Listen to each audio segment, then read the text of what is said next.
नमस्कार मंडळी, मी आहे ऐश्वर्या आणि आपल्या युट्यूब चॅनलवर तुम्हा सगळ्यांचं स्वागत आहे। तर आज मी तुमच्यासोबत शेअर करणार आहे एकदम हेल्दी रेसिपी आणि जी खूप टेस्टी सुद्धा असणार आहे, त्यामुळे सगळ्या मुलांना खायला ती खूप आवडणार आहे।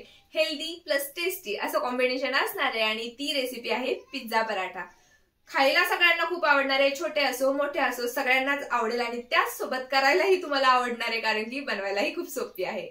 तर यासाठी आपण घेतलेले 1 कप गव्हाचं पीठ, 2-3 टेबलस्पून यामध्ये मैदा टाकायचा आहे, चवीनुसार मीठ टाकायचे आणि टाकायची अर्धा चमचा बेकिंग पावडर। बेकिंग पावडर यामध्ये टाकल्याने एकदम सॉफ्ट आपले पराठे बनतात आणि एकदम खूप वेळापर्यंत मऊ लुसलुसीत राहतात। थोडं थोडं पाणी घालून पीठ मळून घ्यायचंय, जसं आपण रोजच्या चपात्यांसाठी वगैरे मळतो तसंच पीठ इथे पण मळून घ्यायचंय। यावरती आता थोडंसं तेल घालून घेऊया आणि पुन्हा याला थोडंसं मळून घेऊयात। जेवढा जास्त वेळ आपण याला मळेल तेवढं पीठही सॉफ्ट बनतं आणि पराठेही सॉफ्ट बनतात। आता मळून याला 10 मिनिटं आपल्याला कमीत कमी रेस्ट द्यायची आहे। तोपर्यंत आपण याचं स्टफिंग तयार करूयात। तर मी इथे खिसलेला कोबी घेतलाय, गाजर घेतलंय बारीक चिरून, शिमला मिरचीही घेतलीये बारीक चिरून आणि बारीक चिरलेला कांदा। चवीनुसार मीठ याच्यामध्ये घातलंय। आता बघा, आपल्याकडे ज्या कोणत्या व्हेजिटेबल्स सीझनेबल व्हेजिटेबल्स अवेलेबल असतील त्या आपण कोणत्याही याच्यामध्ये घालू शकतो। आता सध्या तर मी एवढ्याच घातलेल्या आहेत। आता आपल्या पिठालाही रेस्ट देऊन 10 मिनिटे झालेलेच आहेत। तर याला आता लाटायला घेऊयात। छोटे छोटे बॉल्स तयार केलेत मी याचे, म्हणजेच गोळे तयार केले। तर 2 गोळे एका पराठ्यासाठी आपल्याला घ्यायचे। छोटी त्याची एक चपाती बेलून घ्यायची, म्हणजे पूर्ण नाही लाटून घ्यायचे, थोडी लाटायची आणि साईडला ठेवायची। दुसरा गोळा घ्यायचा आहे, तोही तेवढ्याच आकाराचा आपल्याला लाटायचा आहे। आता इथे आपण पिझ्झा पराठा बनवतोय, त्यामुळे चीज वगैरे असं छान छान स्टफिंग याच्यामध्ये घालणार आहे। जर गोळा बनवून त्याच्यामध्ये घातलं तर आपण ते व्यवस्थित लाटू नाही शकणार आहे, त्यामुळे ही प्रोसेस मी केलेली आहे। यातल्या एका चपातीला एका साईडला आपण पिझ्झा सॉस लावून घेऊयात। आता सध्या मी विकतचा सॉस वापरते, पण घरी सुद्धा पिझ्झा सॉस खूप छान बनतो। एखाद्या वेळेस तीही रेसिपी मी तुमच्यासोबत शेअर करेल।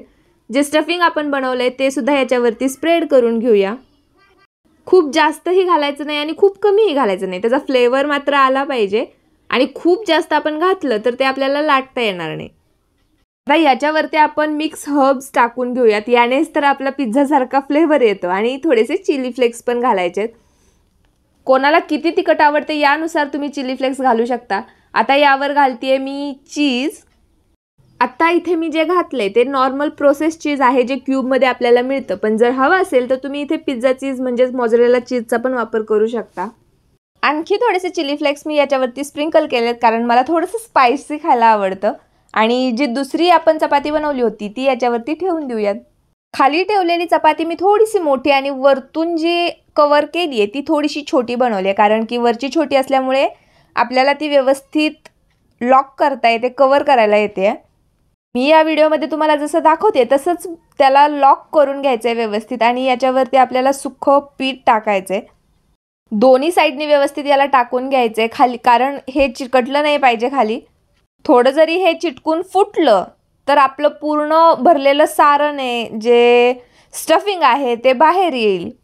म्हणून ह्याला पीठही वरतून व्यवस्थित लावायचं आहे आणि एकदम हलक्या हाताने लाटायचं आहे। आणि आतमध्ये सुद्धा आपण ज्या कोणत्या व्हेजिटेबल्स वापरल्यात स्टफिंगसाठी त्या सुद्धा एकदम बारीक आपल्याला चिरून घ्यायच्यात किंवा खिसून घ्यायच्यात। आता इथे मी याला भाजण्यासाठी तूपच वापरते, कारण की पराठे म्हणलं की तूपच आठवतं ना आपल्याला। तवा आधी मी छान तापून दिलाय आणि त्याच्यानंतरच याच्यावरती हा पराठा टाकलाय। मीडियम गॅस इथे मी ठेवलेला आहे। थोडासा हा भाजला गेला पराठा की पलटून घ्यायचा। आलटून पलटून तुम्ही चेक करत राहा व्यवस्थित भाजलाय का नाही। इथे हा माझा पराठा फुगायला सुरुवात झालेली आहे आणि त्याला फुगवण्याच्या नादात माझ्याकडून एक गडबडी झाली, ती मी दाखवते पुढे। याला तूप लावून घेऊयात व्यवस्थित सगळीकडे आणि आता मी याला पलटून घेणार आहे।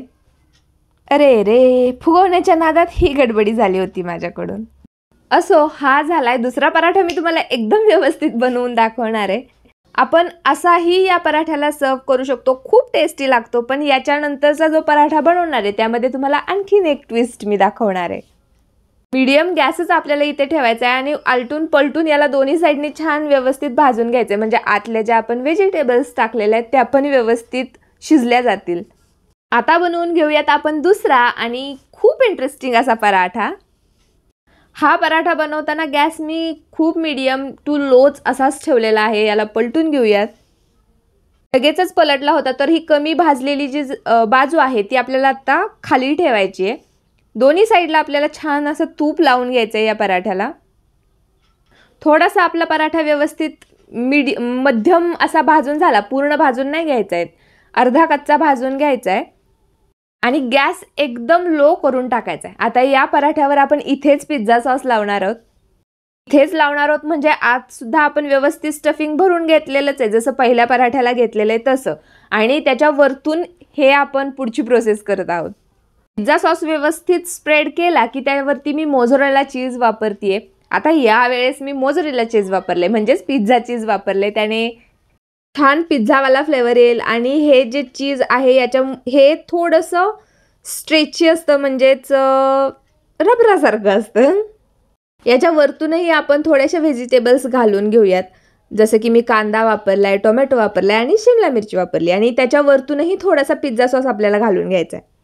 आता इथे हा पराठा एकदम गरम आहे, त्यामुळे आपलं चीज आहे ते लगेचच विरघळून जाईल, म्हणजेच आपला पराठा इथे सर्व करण्यासाठी एकदम तयार होईल. जर तुम्हाला हवं असेल तर याच्या वरतूनही तुम्ही थोडेसे ऑरेगानो आणि चिली फ्लेक्स स्प्रेड करू शकता. खूप छान फ्लेवर येतो. पिझ्झा कटरने याला कट करून घेऊयात. फील कसा पिझ्झासारखाच येतोय की नाही. टेस्टला सुद्धा हा पराठा खूप मस्त बनतो. तुम्ही नक्की ट्राय करून बघा. रोज नाश्त्याला काय बनवायचं असे प्रश्न आपल्याला पडलेले असतात, तर हा एक ऑप्शन तुम्ही नाश्त्यासाठी नक्की ठेवू शकता. तुमच्या फॅमिलीमध्ये सगळे खुश होऊन जातील. आणि जर तुम्हाला माझी ही व्हिडिओ आवडली असेल तर व्हिडिओला लाईक नक्की करा आणि कमेंट करूनही सांगा व्हिडिओ कशी वाटली ते.